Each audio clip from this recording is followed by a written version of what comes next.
Ons lees die oordenking vir die 16de November uit Die Here is my herder, met die vriendelike vergunning van Lizette Murray.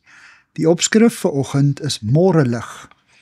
Ons teksvers kom uit 2 Samuel 23 vers 3 tot 4 en daar staan: Die God van Israel het gepraat. Die rots van Israel het vir my gesê: Hy wat regverdig oor mense heers, wat regeer in eerbied teenoor God, is soos die môrelig as die son opkom op 'n oggend sonder wolke. Die openingssin van 2 Samuel 23 is: Hier volg die laaste woorde van Dawid.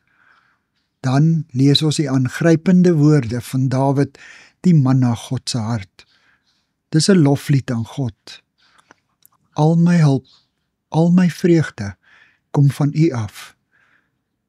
Deur die loop van Dawid se lewe het ons dikwels gelees van donkerte rondom hom.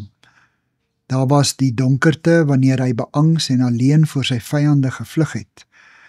Die donkerte van sondenagte en die donkerte van die doodsvallei, soos hy dit in Psalm 23 beskryf. Selfs al gaan ek deur donker dieptes, sal ek nie bang wees nie, want U is met my. Vers 4. Elke keer het God se lig Dawid se donkerte verdryf. Dawid kon elke keer opstaan en die lig volg. Nou, aan die einde van Dawid se lewe, sê God self van Dawid, die man na sy hart: Dawid is soos die môrelig as die son opkom. Dawid, wat gereeld vir God gevra het om die donkerte rondom hom lig te maak, kan aan die einde van sy lewe die woorde van die spreukedigter vir homself toeëien. Die pad van die regverdiges is soos helder oggendlig, wat groei en sterker word, tot dit heeltemal dag is. Aldus Spreuke 4 vers 18. Here, laat die oggendlig ook in my lewe steeds bly groei. Amen. Dankie vir die saamkuier.